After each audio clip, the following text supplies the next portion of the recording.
وفلفل له جسف الميبونه وفلفل له جسف الميبونه ودل دلناه جس دل میں پیغمبر کی محبت نہ ہو بلغ العلا بکمالہ کشفت دجا بجمالہ حسنت جمیع خصالہ صلوا علیہ وآلہ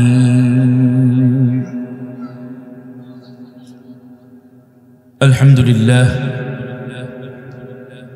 বাতকুরা নতুন সমাজের উদ্যোগে আয়োজিত প্রথম বার্ষিক তাফসীরুল কোরআনের মাহফিলের সম্মানিত সভাপতি, প্রধান অতিথি, বিশেষ অতিথিবৃন্দ, মঞ্চে উপবিষ্ট বাতকুরা কেন্দ্রীয় জামে মসজিদের সম্মানিত সাবেক ইমাম হযরত মাওলানা আব্দুল্লাহ সাহেব দামাত বরকাতুহুল আলিয়া, আবার সামনে উপবিষ্ট বিভিন্ন বয়সের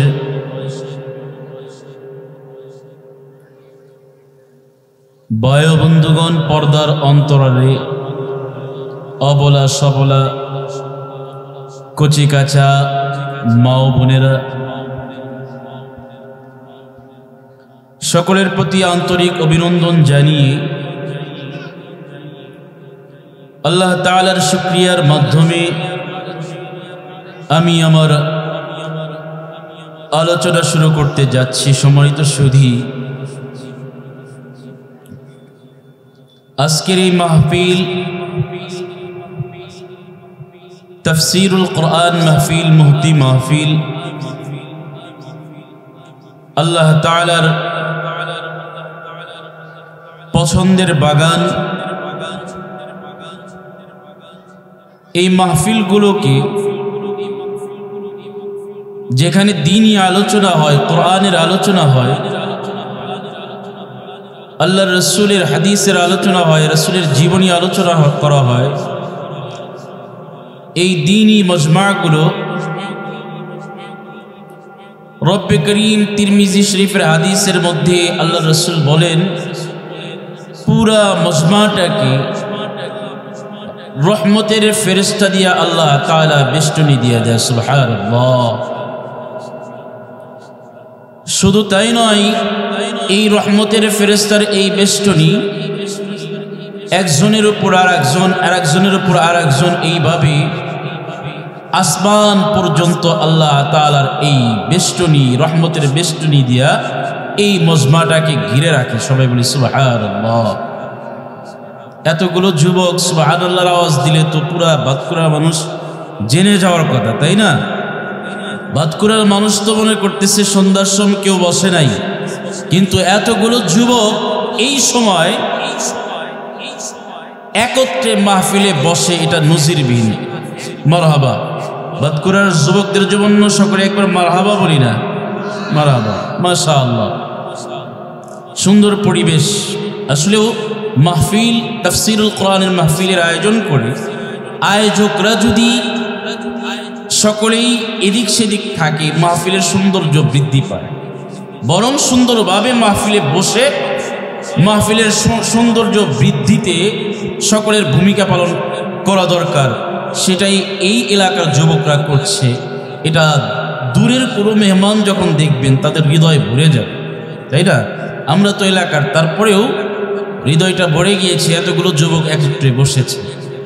তো যাই হোক, আমি একটি আয়াতে কারিমা তেলাওয়াত করেছি। এই আয়াতের আলোকে ইনশাআল্লাহ আলোচনা করবার চেষ্টা করব ইনশাআল্লাহ, আল্লাহ যদি তৌফিক দান করেন। তো আল্লাহ তাআলা এই আয়াতে কারিমার মধ্যে ওয়াসারিউ ইলা মাগফিরাতিন মির রাব্বিকুম ওয়া জান্নাতিন আরদুহা আস-সামাওয়াতি ওয়াল আরদ উইদ্দাত লিল মুত্তাকিন। এই ওয়াসারিউ মানে দ্রুত অগ্রসর হওয়াকে বোঝায়। ইলা মাগফিরা, এই মাগফিরার তাফসীর বিভিন্ন মুফাসসিরিন একরাম বিভিন্নভাবে করেছেন। কেউ করেছেন মাগফিরাত মানে হলো ঈমান, কেউ করেছেন মাগফিরাত মানে হলো আমলে সালেহ, নেক আমল, কেউ করেছেন মাগফিরাত মানে হলো ঈমান এবং আমলে সালেহ এর সমন্বয়, এই দুইটার সমন্বয় হলো এই মাগফিরা। সারমর্ম কথা হলো মাগফিরা মানে হলো আল্লাহ তাআলার হুকুম পালন করা, আল্লাহ যা বলেছেন সেটা গ্রহণ করা, আল্লাহ যা নিষেধ করেছেন তা প্রত্যাখ্যান করা। তো আল্লাহ বললেন যে ওয়াসারিউ ইলা মাগফিরাতিন মির রাব্বিকুম ওয়া জান্নাতিন আরদুহা আস-সামাওয়াতি ওয়াল আরদ, কয় দৌড়াইতে হবে মাগফিরা মির রাব্বিকুম ওয়া জান্নাতিন আরদুহা আস-সামাওয়াতি ওয়াল আরদ। আল্লাহ এই মাগফিরাতের দিকে যদি কেউ দৌড়ায়, কেউ যদি মাগফিরাতকে আঁকড়ে ধরে, কেউ যদি ঈমান এবং আমল এই দুইটাকে পরিশুদ্ধ করে, বিনিময় আল্লাহ কি দান করবেন? ওয়া জান্নাতিন আরদুহা আস-সামাওয়াতি ওয়াল আরদ, কয় এমন এক জান্নাত দান করবেন আল্লাহ তাআলা যেই জান্নাতের প্রশস্ততা আসমান আর জমিনের চাইতেও বড়। সুবহানাল্লাহ। মুফাসসিরিন ইকরাম লিখেছেন যে তাহলে আল্লাহ তাআলা শুনেছি আমরা যে রব্বে করিম এই দুনিয়ার সমপরিমাণ 10 দুনিয়ার মতো একটা জান্নাত, সবচেয়ে আদনা একজন নিম্নমানের জান্নাতিকে আল্লাহ তাআলা দান করবেন। কিন্তু শুধু আসমান আর জমিনের পরিধি আল্লাহ তাআলা মুমিনদের জন্য কেন উপস্থাপন করলেন? সম্মানিত সুধী, এর কারণ হলো আমরা আমাদের চর্মচক্ষে এই আসমান আর জমিনের চাইতে বড় প্রশস্ত কোনো জায়গা দেখি নাই। দেখছি নাকি যুবকরা? এর চেয়ে বড় কোনো প্রশস্ত জায়গা কি আমাদের নজরে আসছে? কথা বলেন সবাই। এর চেয়ে বড় কোন প্রশস্ত জায়গা আল্লাহ তাআলা আমাদের নজরে দেয় নাই, আমরা দেখি নাই। এই জন্য রব্বে করিম আমাদের সামনে এই প্রশস্ত চর্মচক্ষে সবচেয়ে প্রশস্ত যেই জায়গাটা আমরা দেখেছি, যেটা অনুভব করি, সেটাই আমাদের সামনে উপস্থাপন করেছেন। উইদ্দাত লিল মুত্তাকিন, আর এটা আল্লাহ মুত্তাকিদের জন্য প্রস্তুত করে রেখেছেন। সুবহানাল্লাহ। মুত্তাকি কারা? যারা তাকওয়া অবলম্বন করে, আল্লাহ তাআলার ভয় দিলের মধ্যে বদ্ধমূল করে, যাদের অন্তরে খোদা ভীতি আছে, আল্লাহ তাআলার ভয় আছে। সম্মানিত উপস্থিতি, আল্লাহর এক বান্দা, দুই বন্ধু, ভালো করে বুঝবেন, দুই বন্ধু সফরে গিয়েছে। তো সফর করতে করতে এক সময় জঙ্গলের একেবারে অভ্যন্তরে চলে গিয়েছে। ক্ষুধার্ত, রান্না বান্নার দরকার, তো আগুন সংগ্রহ করে রান্না শুরু করেছে। তো দুই বন্ধু পালাক্রমে রান্না করে। তো এক বন্ধু রান্না করতে গিয়া তার এই হাত জ্বলন্ত আগুনের মধ্যে অবলীলায় কোনো বাধাহীন আগুনের মধ্যে দিয়ে দেয়, কয়লাগুলা সরাইতেছে, লাকড়িগুলা দিতেছে। সুবহানাল্লাহ বলবেন না? আশ্চর্য এক বিষয় না? তো আর এক যুবক এই দৃশ্য দেখা আশ্চর্য হয়ে জিজ্ঞেস করে, এ বন্ধু, তোমার এই সক্ষমতা, এই যে অলৌকিক এক বিষয় তুমি অর্জন করলা কিভাবে? ভালো করে বুঝবেন। এই দ্বিতীয় যুবক যখন প্রশ্ন করছে, আল্লাহর বান্দা চোখের পানি ছেড়ে দিয়ে এই যুবকের কাছে তার জীবনের ইতিহাস শোনায়। তো যে ব্যক্তি কামেল হয়েছে, যার হাত আগুনে পোড়ায় না, এ বলে, ও বন্ধু, আমি তো ছিলাম গুনাহগার, আমি তো জিনাকার ছিলাম, পুরা জীবনটাই গুনায় ভরপুর ছিল। জীবনে এমন এক ঘটনা ঘটে গিয়েছে, যেই ঘটনা আমার জীবনের পুরা রাস্তাই পরিবর্তন করে দিয়েছেন। সুবহানাল্লাহ। এই যে আমি আগুনের মধ্যে হাত অবলীলায় দাখিল করতে পারি, প্রবেশ করতে পারি, এটা আমার কোনো কৃতিত্ব নয়, এটা আল্লাহর এক বান্দির দোয়ার বদলতে আল্লাহ তাআলা এই কৃতিত্ব আল্লাহ তাআলা আমাকে দান করেছেন। বন্ধু মুসলমান, যুবক তার জীবনের ঘটনাগুলি সুন্দরভাবে উপস্থাপন করার জন্য তার বন্ধু যুবককে ডাক দেয়া বলে, যুবক, আমার জীবনে তোমার সাথে আমার জীবনের ঘটে যাওয়া সব ইতিহাস তোমার কাছে শেয়ার করি। তুমি আমার জীবন চলার পথে সফর সঙ্গী। বিভিন্ন জায়গায় স্বাদ আল্লাহ পুরা করতে গিয়ে তোমাকে সঙ্গে নিয়ে যাই।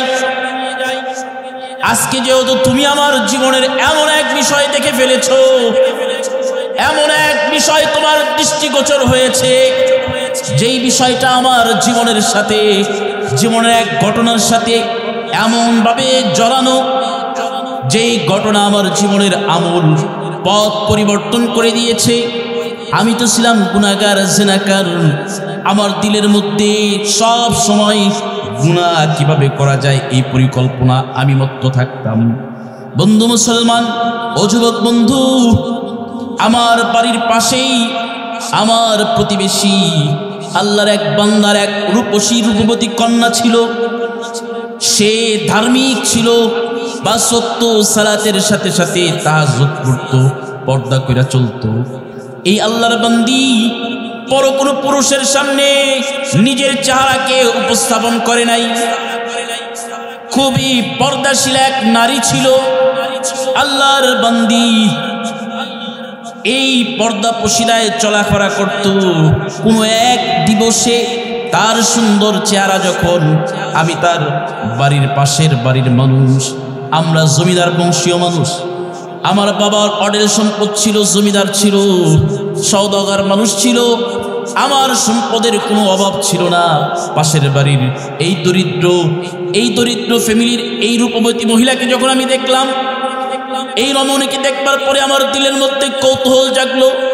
আমি আমার বাবাকে বলে বসলাম, ও বাবা, আমি যদি বিবাহ করতে চাই, আমার পছন্দ মতো যদি তুমি বিবাহ করাইতে চাও, তাহলে আমাদের পাশের বাড়ির ওই যে আল্লাহর বান্দার একটা রূপবতী মেয়ে আছে, তাকে আমি বিবাহ করতে চাই। বন্ধু মুসলমান, ভালো করে বুঝবেন, আল্লাহর বান্দা যখন তার বাবার কাছে ওই মহিলার, ওই রমণীর বিবাহের প্রস্তাব পেশ করলো, আল্লাহর বান্দার বাবা চিন্তা করলেন, যুবক মানুষ, নওজোয়ান মানুষ এই রূপবতী মহিলার প্রেমে পড়ে গিয়েছে, তাকে দেখতে চাইতেছে, তাকে বিবাহ করতে চাইতেছে, জীবন সঙ্গিনী বানাইতে চাইতেছে। এটা তো একটা মামুলি ব্যাপার। আমার এত সম্পদ, এত সম্পদ, আমার এত টাকা পয়সা, আমার সম্পদের কোনো অভাব নাই, টাকা পয়সার কোনো অভাব নাই, আমি সম্পদশালী একজন সওদাগর জমিদার মানুষ। আমি যদি প্রস্তাব দিই আমার ছেলের ব্যাপারে, নিঃসন্দেহে অবলীলায় দ্বিধাহীন চিত্তে আল্লাহর বান্দি রাজি হয়ে যাবেন, আল্লাহর বান্দির বাবাও রাজি হয়ে যাবেন। কিন্তু বন্ধু মুসলমান, ঘটনা বিরূপ রূপ ধারণ করলো। আল্লাহর বান্দা যখন তার সন্তানের জন্য আল্লাহর বান্দির কাছে প্রস্তাব প্রেরণ করলেন, তার বাবার কাছে প্রস্তাব দিলেন, বাবা বলল, ও সওদাগর সাহেব, আমার মেয়েটা তো 5 ওয়াক্ত নামাজি, আমার মেয়েটা তো 5 ওয়াক্ত নামাজের সাথে সাথে তাহাজ্জুদ ছাড়ে না, আমার মেয়েটা তো পরপুরুষের সামনে যায় না, আমার মেয়েটা তো 5 ওয়াক্ত নামাজ এবং সকল শরঈ আহকামগুলো মেনে চলে। আমার মেয়েটাকে জিজ্ঞেস না কইরা আমি তো আপনার কাছে কথা দিতে পারি না। বন্ধু মুসলমান, ভালো করে বুঝবেন, আল্লাহর বান্দা যখন তার মেয়ের কাছে ওই ছেলের প্রস্তাব উপস্থাপন করেছেন, মেয়ে দ্বিধাহীন চিত্তে না করে দিয়েছেন। বাবা, এই সওদাগরের পুত্র সব সময় আমোদ প্রমোদে মত্ত থাকে, বদ্ধপ্রিয় এক যুবক, আমি এর সাথে আমার জীবন পরিচালনা করতে পারবো না, আমার জীবনটা অঙ্গার কইরা দিও না, পুরা সরকার কইরা দিও না। আমি তো অবলা একজন নারী, আমি চাই আমার জীবন সঙ্গী এমন এক যুবক হবে যে 5 ওয়াক্ত নামাজ পড়বে, তাহাজ্জুদ পড়বে, যে আপনার মিথ্যা কথা বলবে না, সমাজে যত ভালো কাজ হয় সেই ভালো কাজের সঙ্গ দেবে। যখন না করে দিছে, এখন তো বাবা এই সওদাগরের কাছে যা বলতেছে যে, সওদাগর সাহেব, আমার মেয়ে তো আপনার ছেলেকে পছন্দ করে, আমার মেয়ের তো চাহিদা ভিন্ন, সে তো দুনিয়া চায় না, সে আখিরাতমুখী এক যুবককে জীবন সঙ্গিনী বানাইতে চায়। বন্ধু আমার, এই যুবক যখন শুনছে যে তার বিবাহের প্রস্তাব আল্লাহর বান্দি নাকচ করে দিয়েছেন, যুবক খুব জেদি মানুষ, সে জেদ ধরে বসছে, এর যদি বিবাহ করতে না পারি আমি বিবাহই করব না। এই যুবক তার মতো করে জীবন পরিচালনা করে। বাবা মারা গেছে, বাবার সমুদয় সম্পত্তির মালিক এখন যুবক হয়েছে। সে বিভিন্ন জায়গায় দুর্ভিক্ষ দেখা দিলে সে মানুষদেরকে বিভিন্ন ধরনের খানা পিনা বিতরণ করে। বন্ধু মুসলমান, দীর্ঘদিন পর কোনো এক মহল্লায় গিয়ে যখন উনি এরকম ত্রাণের খাবার দাবার বিতরণ করতেছিল, তখন বিভিন্ন বয়সের মানুষ তার কাছে এসে এসে তাদের খাদ্য সামগ্রী সংগ্রহ করতেছিল। এই সময় আল্লাহর বান্দা যুবক দেখে একজন রমণী দেখা যায়, সুন্দর পর্দায় আবৃত, কিন্তু যুবক তো তার প্রেমে পড়েছিল। তার চোখ দেখেই চিনে ফেলেছে এটা তো আমার বাড়ির পাশে সেই রমণী যাকে আমি বিবাহের প্রস্তাব দিয়েছিলাম। আল্লাহর বান্দি যখন আস্তে আস্তে তার সিরিয়াল পর্যন্ত চলে আসছে, আল্লাহর বান্দি ডাক দিয়ে বলে, আল্লাহর বান্দিকে এই নওজোয়ান সওদাগর ডাক দিয়া বলে, ও আল্লাহর বান্দি, তুমি আমাকে চিনছো? ওই যে আমি তোমাকে বিবাহের প্রস্তাব দিয়েছিলাম, তুমি নাকচ করে দিয়েছিলে। আজকে তোমার এই অবস্থা কেন? দুর্ভিক্ষের কারণে আমার দরবারে তোমাকে খাদ্য সংগ্রহের জন্য আসতে হলো, অথচ তুমি এই খাদ্য ভাণ্ডারের মালিক থাকতা। আল্লাহর বান্দি ডাক দিয়া বলে, ও যুবক নওজোয়ান, আমার ঘরে সন্তান আছে, এতিম সন্তান, আমার স্বামীটা মারা গিয়েছে। দুর্ভিক্ষের কারণে তুমি মানুষদেরকে ত্রাণ দিতেছ, এটা আমি দেখে এখানে আসছি। যদি জানতাম তুমি যুবক, সেই যুবক যে আমার রূপে পড়ে আমাকে বিবাহের প্রস্তাব দিয়েছিলা, সবসময় মদ্যপিও থাকতা, আমি তো এইখানে লাইন ধরতাম না। আল্লাহর বান্দা যুবক ডাক দিয়ে বলে, ও আল্লাহর বান্দি, আমি তোমাকে যেই পরিমাণ বরাদ্দ সাধারণ মানুষের জন্য করেছি, তার চেয়েও বেশি তোমাকে আমি খাদ্য সামগ্রী দান করব। এমনকি আজীবন তুমি বৈশা খাইবা, এই পরিমাণ পণ্য সামগ্রী তোমার ঘরে পৌঁছে দেওয়া হবে। কিন্তু বিনিময় ওই যে আমি তোমাকে বিবাহ করতে চেয়েছিলাম, বাসর করতে চেয়েছিলাম, এরকম একটা মুহূর্ত আমার সাথে কাটাইতে হবে। আল্লাহর বান্দি মুখটা ফিরায়া আল্লাহকে ভয় করো, এরকম একটা শব্দ বলে আল্লাহর বান্দি চলে গেছে। আল্লাহর বান্দি চলে যাওয়ার পর যুবকের দিলের মধ্যে এক ধরনের ঝড় শুরু হয়ে গেছে। হায় হায়, একজন মানুষের দুর্বলতার সুযোগ নিয়ে তাকে আমি কুপ্রস্তাব দিলাম, তাকে আমি গুনাহের আহ্বান করলাম, আল্লাহ তোমাকে মাফ করবে না। আল্লাহর বান্দা এই যুবক রাত্রিবেলা ঘুমাইতে পারে নাই, আল্লাহর দরবারে দুই হাত তুলে আল্লাহর কাছে দোয়া করে, আল্লাহ, আমি তো ওই মহিলার সাথে বড় গুস্তাগি করে ফেলেছি, বেয়াদবি করে ফেলেছি। আল্লাহ, আমি আমার প্রায়শ্চিত্ত করতে চাই। এই আল্লাহর বান্দা অনেকগুলো খাদ্য সামগ্রী পণ্য নিয়ে, তার গোলামকে নিয়ে, বাহন নিয়ে আল্লাহর বান্দির বাড়িতে চলে গিয়েছে।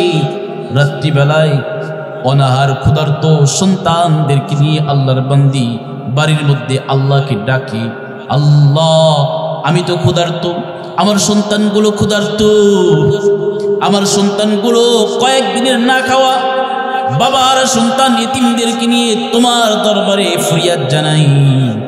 আল্লাহ, ওই সওদাগরের সন্তান সওদাগর, সে তো আমাকে গুনার প্রস্তাব দিয়েছে। আল্লাহ, আমি তো গুনাহ করব না, আমি তো আমার জীবন থাকতে অন্যায় অপকর্মে লিপ্ত হব না।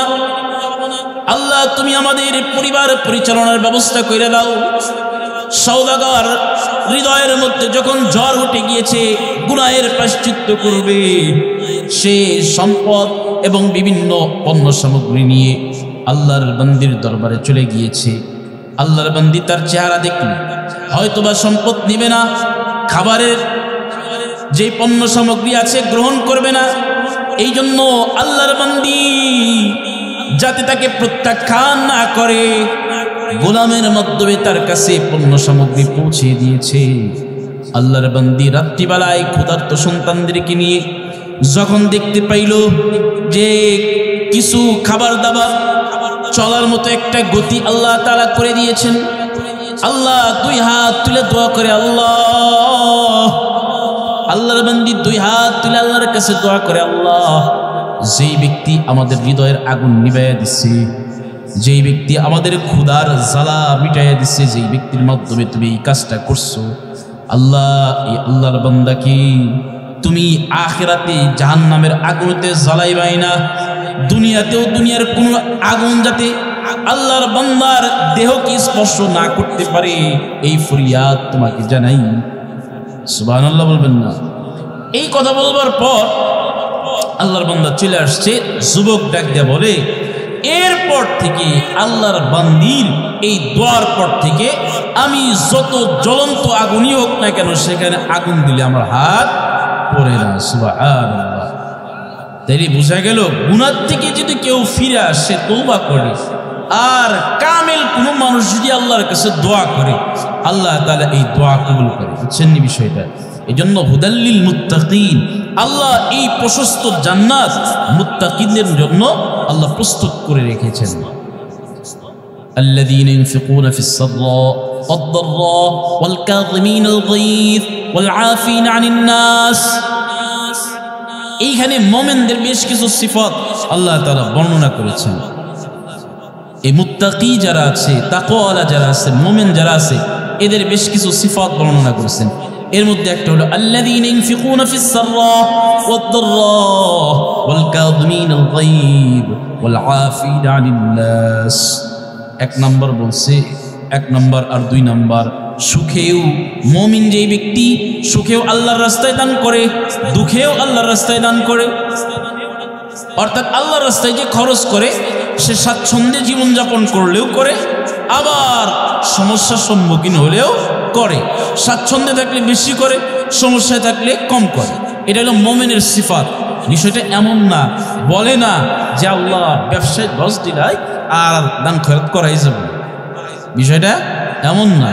এই জন্য আল্লাযীনা ইনফিকুনা ফিস সাররা ওয়াদ-দাররা ওয়াল কাযিমিনাল গায়ব ওয়াল আফিনা আনিন নাস। তাহলে সুখেও দান খয়রাত করে, দুঃখেও দান খয়রাত করে। হযরতে ফাতেমা রাদিয়াল্লাহু তাআলা আনহার নাম আমরা সকলেই জানি তো ইনশাআল্লাহ, না?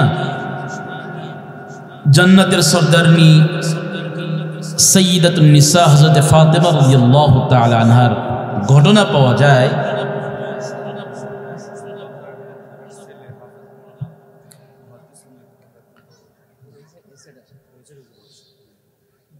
তো বলতেছিলাম যে হযরতে ফাতেমা রাদিয়াল্লাহু তাআলা আনহার ঘটনা পাওয়া যায় যে উনি সুখেও দান করতেন, দুঃখেও দান করতেন। আপনার স্বাচ্ছন্দ্যময় জীবনযাপন করতেছে, ওই সময়ও আল্লাহ তাআলা আল্লাহর রাস্তায় দান করতেন। আবার দুরবস্থা চলতেছে, তাদের দুরবস্থা কিন্তু আল্লাহর রাস্তায় দেওয়ার কারণে যা ছিল সব আল্লাহর রাস্তায় বিলিয়ে দিয়েছে। এই জন্য মাঝে মাঝে চুলায় আগুন জ্বলতো না। বিষয়টা এমন না যে অভাবে পড়ে আগুন জ্বলতো না, বিষয়টা এমন না। হযরতে ফাতেমা রাদিয়াল্লাহু তাআলা আনহার ঘটনা পাওয়া যায় যে হযরতে ফাতেমা রাদিয়াল্লাহু তাআলা আনহা রোজা রাখছেন। রোজার একবার পর সারাদিন রোজার পরে ইফতার করবে, এই মুহূর্তে ভিক্ষুক চলে আসছে। আয়েশা হাক ডাক ছাড়ছে, কেউ আল্লাহর নবীর মেয়ে, আমি কিছু খাবার চাইতেছি, আমি তো ক্ষুধার্ত। হযরতে ফাতেমা রাদিয়াল্লাহু তাআলা আনহা খাদেমাকে ডাক দিয়ে বলছেন যে আল্লাহর এই বান্দাকে রুটিগুলো দিয়ে দাও। সুবহানাল্লাহ বলবেন না? হযরতে ফাতেমা রাদিয়াল্লাহু তাআলা আনহা খামিরা বানাইছে, রুটি বানাইছে। রুটি বানানোর পর আল্লাহর বান্দি সারাদিন রোজা রাখছে, ইফতারের পূর্ব মুহূর্তে ফকির চলে আসছে, মিসকিন চলে আসছে, ক্ষুধার্ত মানুষ। আল্লাহর নবীর মেয়ের ঘরে ডাক দিয়ে বলে, ও আল্লাহর নবীর মেয়ে, আমি ক্ষুধার্ত, আমি পানার করি না কয়েকদিন যাবত, ক্ষুধার্ত মানুষ, ক্ষুধায় বুকটা জ্বলে যাচ্ছে, পেটটা জ্বলে যাচ্ছে। ওগো আল্লাহর নবীর মেয়ে, যদি করে কোনো খাবার থাকে খাবার দাও। আল্লাহর বান্দি সারাদিন রোজা রাখছে, ইফতার করবে। ইফতারের পূর্ব মুহূর্তে যখন ঘটনা এটা ঘটছে, আল্লাহর নবীর মেয়ে ফাতেমা রাদিয়াল্লাহু তাআলা আনহা ডাক দিয়া বলে, ও খাদেমা, এই ভিক্ষুকরে রুটিগুলা দিয়া দাও। সুবহানাল্লাহ। ওই দিন দিয়া দিছে, পরের দিন আবার রোজা রাখছে,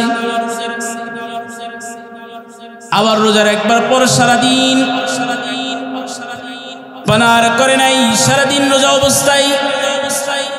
সন্ধ্যার সময় আটা গোলায়া খামিরা তৈরি কইরা যখন রুটি বানাইতেছিল আল্লাহর বান্দি, রুটি বানানো শেষ ইফতারের পূর্ব মুহূর্তে, ওই সময় আর একজন ব্যক্তি আসছে। এ আয়েশাও মুসাফির মানুষটাকে বলতেছে, ঘরে কোনো আল্লাহর বান্দি থাকলে কিছু খাবার দেন, আমি ক্ষুধার্ত, সারাদিন পানাহার করতে পারি নাই। আল্লাহর নবীর মেয়ে ফাতেমা রাদিয়াল্লাহু তাআলা আনহা আল্লাহর বান্দি খাদেমাকে ডাক দিয়ে বলতেছেন, ও খাদেমা, সারাদিন রোজা রাখছি আল্লাহ তাআলাকে রাজি খুশি করার জন্য। একেবারে ইফতারের পূর্ব মুহূর্তে ক্ষুধার্ত আল্লাহর এক বান্দা, পথিক, মুসাফির, আল্লাহর ওয়াস্তে খাবার চাইছে, যা আছে দিয়া দাও। বন্ধু মুসলমান, ওই দিনও দিয়ে দিছে। এইভাবে তৃতীয় দিন আর এক ব্যক্তি, কয়েদি আর এক ব্যক্তি, সে হাত ছেড়ে ডাক দিয়া বলতেছে, ও আল্লাহর বান্দি, সারাদিন পানার করি নাই, ক্ষুধার্ত মানুষ, আমি ক্ষুধার জ্বালায় পেট জ্বলে যাচ্ছে। আল্লাহর বান্দি ওই দিনও হুকুম দিয়েছে, এই আল্লাহর বান্দিরে, এই আল্লাহর বান্দারে, ক্ষুধার্ত ব্যক্তিরে খাবার দাবার যা আছে দিয়ে দাও। আল্লাহর বান্দি এইভাবে একে একে 3 দিন যখন এইভাবে একেবারেই ইফতারের পূর্ব মুহূর্তের খাবারটা যখন অসহায় দরিদ্র মানুষদের মাঝে বিলিয়ে দিয়েছে, আল্লাহ তাআলা খুশি হয়ে কোরআনুল কারীমের আয়াতে কারিমা নাযিল করছেন। এই জন্য মুমিনের সিফাত হলো আল্লাযীনা ইনফিকুনা ফিস সাররা ওয়াদ দাররা, সুখেও দান করবে, দুঃখেও দান করবে। বন্ধু মুসলমান, মুমিনের আর একটা সিফাত হলো ওয়াল কাযিমিনাল গায়জ, রাগ দমন করবে, ক্রোধ যত রাগী উঠুক রাগটা দমায়া দেবে। সাইয়েদনা আলী রাদিয়াল্লাহু তাআলা যুদ্ধের ময়দানে জিহাদ, যুদ্ধ চলমান, তুমুল বেগে যুদ্ধ হচ্ছে। হযরত আলী রাদিয়াল্লাহু তাআলা আনহু যুদ্ধের ময়দানের পরিবেশটা এমন, প্রতিপক্ষকে যে যেইভাবে পারে ঘায়েল করতেছে। আলী রাদিয়াল্লাহু তাআলা আনহু যুদ্ধের ময়দানে তার যে প্রতিপক্ষ আছে তাকে সয়া ফেলাইছে। বন্ধু মুসলমান, ভালো করে বুঝবেন, ক্রোধ, রাগ কেমন করে সাহাবায়ে কেরাম দমন করতেন। হযরত আলী রাদিয়াল্লাহু তাআলা আনহু যখন তার প্রতিপক্ষকে পুরা জমিনের মধ্যে সয়া দিছে, বুকের উপর ওইটা নাঙ্গা তরবার হাতে নিয়া যখন তার গলায় চালাইবে, বন্ধু মুসলমান, আল্লাহর বান্দা নিচে দেখা হযরত আলী রাদিয়াল্লাহু তাআলা আনহু চেহারার মধ্যে থুতু নিক্ষেপ করছে। হযরত আলী রাদিয়াল্লাহু তাআলা আনহু এই ব্যক্তির ছেড়ে দিছে। সুবহানাল্লাহ বলবেন না? এই থুতু নিক্ষেপ করার পরে তো আরো তাড়াতাড়ি জবাই করার কথা ছিল, তাই না? হযরত আলী রাদিয়াল্লাহু তাআলা এই ব্যক্তির ছেড়ে দিছে। কেন ছাড়ছেন? কয় যে যখন জবাই করতে গেছিলাম এটা তো দ্বীনের জন্য ছিল, ইসলামের জন্য ছিল, আর যখন আমার চেহারায় থুতু নিক্ষেপ করছে তখন আমার রাগ আর ক্রোধ এত বেশি হয়েছিল, আমি এটা দমন করছি। এখন যদি আমি জবাই করতাম তাহলে আমার রাগের কারণে জবাই হতো। সুবহানাল্লাহ বলবেন না? তাইলে মুমিনের আর একটা সিফাত হইল যে আল্লাহর বান্দা মুমিন যে ব্যক্তি হবে এই ব্যক্তি তার রাগকে ক্রোধকে দমন করবে ওয়াল আফিনা আনিন নাস। আর মুমিনের আরেকটা গুণ হইল মানুষদেরকে মাফ করে দিবেন সুবহানাল্লাহ। আমরা তো আদি যুগের যত রাগ গোসা যা আছে সব জিয়ায় সুযোগ পাইলে তোর ধর্ম, তাই না? এই আপনারা বুঝেন না নাকি? এই যুবকরা বুঝো না? সব রাগ গোসা কি রাখে? জিয়ায় রাখে, যে সুযোগ পাইলেই ধরবো। এটা তো জাহিলি যুগের একটা কালচার ছিল। নবী আলাইহিস সালাতু ওয়াস সালামের আগমনের পূর্বে মক্কার অবস্থা এমন ছিল, এত জাহেল, এত অজ্ঞ, এত মূর্খ, এত বর্বর, এত হিংস্র ছিল তারা, যারা তাদের একটা আক্রোশ, এই আক্রোশ রাগ গোসা এটা নিজে মিটাইতে না পারলে ওসিয়ত করে দেয়। তো আল্লাহ তাআলা কালামে পাকের মধ্যে বলেন মুমিন ওই ব্যক্তি ওয়াল আফিনা আনিন নাস, যে মানুষকে মাফ করে দেয়, ক্ষমা করে দেয়। তো এই জন্য এই আপনার মানুষকে ক্ষমা করে দেওয়া এটা বড় একটা গুণ। এই জন্য এইটুকের আলোচনা আমি যতটুকু বলতেছিলাম সেটা হইল যে ওয়াসারিউ ইলা মাগফিরাতিন মির রাব্বিকুম ওয়া জান্নাতিন আরদুহা আস-সামাওয়াতু ওয়াল আরদ উইদ্দাত লিল মুত্তাকিন। তাহলে এত প্রশস্ত আসমান এবং জমিন, এই যে প্রশস্ত জায়গা আল্লাহ তাআলা দেখাইলেন, এরকম জান্নাত আল্লাহ তাআলা প্রস্তুত করে রেখেছেন মুত্তাকিদের জন্য।